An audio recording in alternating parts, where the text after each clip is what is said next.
আসসালামু আলাইকুম এভরিওয়ান, কেমন আছো সবাই? তারা লাইফস্টাইল একটা নতুন ব্লগ নিয়ে চলে আসলাম। আজকের ব্লগটা আমি সকাল দিয়েই চালু করছি। সকাল বলতে এখন ভোর, যেহেতু সেহরি খেতে উঠেছিলাম। আর আমি সেহরিতে আজকে বানিয়েছিলাম রুটি, সাথে বিফ কষা করেছিলাম। আর রুটিগুলো আমি রাত্রিবেলাতে করে রেখে দিয়েছিলাম 11টার দিকে, সেই জন্য একটু একটু মানে ঠান্ডাই হয়ে গেছে। আমি দেখছিলাম যে খুব একটা ঠান্ডা না, মোটামুটি খাওয়া যাবে। আর ও এখনও ঘুমোচ্ছে, ওঠেনি। আর আমি যেহেতু নতুন বাড়িতে এসেছি, সেই জন্য আমার ভীষণ কাজ হয়। তো আমি একদম ভাবলাম সেহরি খেয়েই ঘুমাবো। আমি একদম ঘুমানোর টাইম পাই না, কারণ দিনের বেলাতে বাবুকে নিয়ে সামলানো, তারপরে বাড়ির এইদিকে ওদিকে অনেক কাজ থাকে। তো আমার প্রায় পুরো রাতই লেগে যায় গোছাতে গোছাতে, যেহেতু এখন শুধু গোছানোই কাজ। তো সেই জন্য আমার একদম টাইম হয় না। আর রাত্রিবেলা বেশি টাইম পাই, সেই জন্য আমাকে রাত্রিবেলাতেই গোছাতে হয় সব। আর ওর বাবা তো ঘুমিয়ে পড়েছিল, ওকে ঘুমিয়েই খাচ্ছে এখন। তো আমাদের সেহরি খাওয়া হয়ে গেছে। আমরা এখন নিচে যাচ্ছিলাম একটু, যেহেতু এখনও আজান হয় না। তো আজান হলে তারপর নামাজ টামাজ পড়ে একবারে ঘুমাবো ভাবলাম। তোর বাবা তো ঘুমিয়েই পড়েছে, খেতে খেতে ঘুমাচ্ছিল। তো ঘুমিয়ে উঠেও আবার ঘুমিয়ে পড়েছে। তো আমি জুই ভাবলাম চলো একটু নিচে থেকে ঘুরে আসি। আর নিচের মৌসুমটা এত ভালো না, কি বলবো, এত ভালো লাগছিল। একদম ঠান্ডা ঠান্ডা আবহাওয়া আছে, ভেতরে তো বাড়িতে ভীষণ গরম। আর বাইরেটাতে এসেছি, বেশ ভালো লাগছিল। বাবুও কিন্তু আজকে সারা রাত ঘুমায়নি, ও আমাদের সাথে জেগেছিল, যেহেতু ছুটি আছে কালকে। তো সেই জন্য ও জেগেছিল। তো বাড়িতে এসে এখানে জুই দেখছো কি করছে। আমিও ভাবলাম চলো এটা একটা ভালো কাজ, কারণ আমাদের ফার্নিচারের যেসব কাজগুলো হয়েছিল ওনারা এই প্যাকেটগুলো তুলেছিল না। আর এগুলো আমরাও বলেছিলাম তুলতে হবে না, এগুলো আমরা তুলবো, বিকজ এগুলো তুলতেও ভালো লাগে। তারপরে ভাবলাম সব কাজ কমপ্লিট হলে একবারে তুলবো, তাহলে পরিষ্কারও হয়ে যাবে। তো আমি এখন সকালবেলা উঠেও পড়েছিলাম ঘুম থেকে। আর ঘুম থেকে উঠে ওয়াশ বেসিনের কাছে এত মানে ক্যাচড়া গন্ধা হয়েছিল না। তো আমি একটা পরিষ্কার করছিলাম, আর আমি হারপিক দিয়ে যেহেতু পরিষ্কার করছিলাম, আমার হাতটা এত চুলকাচ্ছিল কি বলবো। তো ভীষণই গন্ধা হয়ে গেছিলো।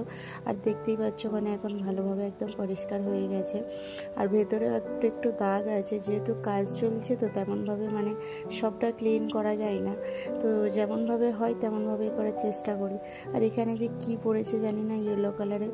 তো আমি সব কিছু একটু পরিষ্কার করে নিয়েছিলাম। এখনও যেহেতু আমাদের কাজ অনেকটা বাকি আছে, ইলেকট্রিক, তারপরে এখনও খিড়কির পর্দা টর্দা কিছুই লাগানো হয়নি।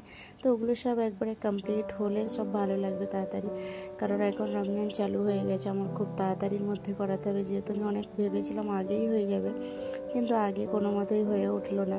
ওনারা এত কাজ ডিলে করছিল না, কি বলবো। তো যাই হোক, এখানে মোটামুটি হয়ে গেছে। আর আমি যখন নামাজ পড়তে আসি, বাবু ভীষণ বিরক্ত করে। মানে ও বসবে আমার সাথেই, সেই জন্য মানে আমাকে দেখতে পাচ্ছ এখানে কেমনভাবে শুধু বিরক্ত করছে। ওকে এত বোঝাই শোনে না।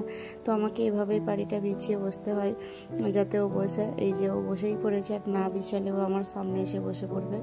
তো এখন আমি বিকাল হয়ে গেছে, আমি নামাজ টামাজ পড়ে এখানে ইফতারি করতে চলে এসেছি। ইফতারির জোগাড় হচ্ছে এখন। তো আজকে আমি ইফতারিতে কাবাব বানাবো।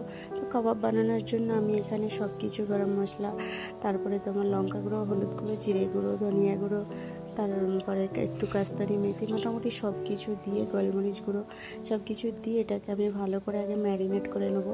আর এখানে কাস্তারি মেথিটা এই যে আমি একটু গরম করে নিচ্ছি। এটা গরম করে নিলে হালকাভাবে তো এটা মানে ভালোভাবে এটা ম্যাশ হয়ে যাবে। তো সেই জন্য একটু হালকা গরম করে নিই আগে। তো এতে আমি একটু পেঁয়াজও দিয়ে দেবো। তো এতে একটু পেঁয়াজ দিয়ে দিলে পেঁয়াজের মানে এটা ভালো লাগে খেতে। আর আমি এখানে পেঁয়াজটাকে কাটবো না, এরমভাবে একটু ছোটো ছোটো করে একদম কেটে নিয়েছি। তো এটা দিলে একটু ভালো থাকে। আর এখানে ধনিয়া পাতা আর তোমার কাঁচা লঙ্কাও একটু দিয়ে দিচ্ছি ভালোভাবে ছোটো ছোটো করে কেটে। তো এটা ভালোভাবে মাখিয়ে নিতে হবে। মাখিয়ে নিয়ে তারপর আমি এটাকে কিছুক্ষণের জন্য ফ্রিজে রেখে দেবো। তো তারপরে বার করে আমি বেসনটা অ্যাড করব। আর এখানে আমি বেসন দিচ্ছি না, আমি এখানে ছাতুর মানে ছোলা পিষে রেখেছিলাম সেটা দিচ্ছি। তো এটা দিলে একটু টাইট টাইট হয়, বেশি ভালো লাগে। তারপরে আমি এখানে দিয়ে ওটা ফ্রিজে ম্যারিনেট করতে দিয়ে দিয়েছিলাম। দিয়ে তারপরে এখন আমরা চলে যাচ্ছি ইফতারির কিছু বাজার নিতে, যেহেতু আমাদের ফ্রুট অনেক কিছু শেষ হয়ে গেছে। তো তেমন কিছুই নেই। তো ওর বাবাকে বললাম চলে এখন একটু কিছু নিয়ে চলে আসি, তারপর এসে বানাবো। তো আমরা এখন, যেহেতু আমাদের বাড়ির নিচেতেই মার্কেট বসে, তো সেই জন্য আমরা চলে যাচ্ছি মার্কেটে। এখন প্রায় বেজে গিয়েছে 6টা, কিন্তু ধূপটা কি হারে দেখতে পাচ্ছ, আসরের আজান হয়ে গেছে। তারপরে কিন্তু আমরা বেরিয়েছি, কিন্তু ভীষণ পরিমাণে এখনও ধূপ আছে। আর মোটামুটি এখানে 6:30টার পরেই একটু ধূপটা নেমে যায়। তো এখানে আমি চলে এসেছি, কিছু আঙুর নিয়ে নিলাম আর একটা পাইনঅ্যাপেল নিচ্ছি, অ্যাপেল নিচ্ছি, মোটামুটি যেগুলো লাগে সেগুলো নিয়ে নিচ্ছি। আমাদের এখানে কিন্তু ফ্রুটের দাম অনেক কম, শুনছিলাম দেশে নাকি অনেক বেশি, তবে মুম্বাইয়ে ভীষণ কম আছে, ভালোই কম দাম আছে। আর দেশে তো এনি টাইম সব ফ্রুটের দাম বেশিই থাকে জানি, তবে এখানে তার তুলনায় অনেক দাম কম। আর আমার না ইফতারিতে কিউই খেতে অনেক ভালো লাগে, আমি সেজন্য কিউই নিলাম। কিউইটা কেউই খায় না, শুধু আমিই খাই, আমার ভীষণ ভালো লাগে। আর বাবু যেহেতু ওই তোমার সিঙ্গাপুরি কলা না কি বলে এটাও খায় না, তার জন্য ওকে ইলাইচি কলা মানে ছোটো কলাটা নিতে হয়। তো আমরা চলে এসেছি এখানে বাড়িতে। আর বাড়িতে এসে আজকে কে হেল্প করছে দেখো, মোটামুটি রোজার সময় যেটুকু পারে সেটুকু করে, ওকে এমনিতে কেমন তেমন কোনো কাজই করতে পারে না। তো বললো চলো একটু আমি হেল্প করে দিই। আর যেহেতু আমরা মার্কেটে গিয়েছিলাম একটু লেট হয়ে গিয়েছিল, তো জুই এখানে এসে সব ফ্রুটগুলো কেটে নিয়েছে, আর ওর পাপাও আমার সাথে একটু হেল্প করছিল, যেগুলো পারে মোটামুটি বললো। আর বাবু তো এখানেই বসেই পড়েছে, বাবু একটু আনার পছন্দ করে, সেই জন্য কখন থেকে আমাকে বলছে আনারটা খাওয়ার জন্যই ও বসেছিল। তো যাই হোক, এখানে সব কিছু আমাদের রেডি হয়ে গিয়েছে। আর আমি এদিকে কিছু ওই যে পকোড়াটা মানে কাবাবটা মাখিয়ে রেখেছিলাম সেটাই করে নিচ্ছি। আর এখানে একটু কিছুটা নুডলস বানাচ্ছি, যেহেতু আমি অ্যাকচুয়ালি এত কিছু বানাই না, তো এখন মা আছে, জুই আছে, তো ভাবলাম একটু নুডলস বানাই। আর ওর পাপা এখানে দেখতে পাচ্ছ কি কাণ্ড করিয়ে রেখেছে, তো ও একটু ভাজছিল, আমি নুডলসটা এদিকে ধুচ্ছিলাম, এসে দেখছি ও পুরো এটাকে মানে কাবাব রেখেছিলাম যে ডিশটাতে, ওটাকে পুরো মানে জ্বালিয়ে ফেলেছি বলতে কি, অ্যাকচুয়ালি গরম তো খুব কড়াটা, তো সেই জন্য ওটা তাপেতে হয়ে গেছে। তো মোটামুটি ভালোই আমার হেল্প করছে আজকে দেখতে পাচ্ছি। আর উনি আমাকে বলেছে তুমি কিছুই করবে না, তুমি যা দেবার দিয়ে দাও, বাকি আমি দেখছি। তো আমি বললাম তাহলে ওটা তো আমারই বানানো হয়ে গেল। তো যাই হেল্প করছে, এটাই বড় কথা, যেহেতু ও কিছুই জানতো না, তো মোটামুটি এখন আস্তে আস্তে শিখছে সব কিছুই।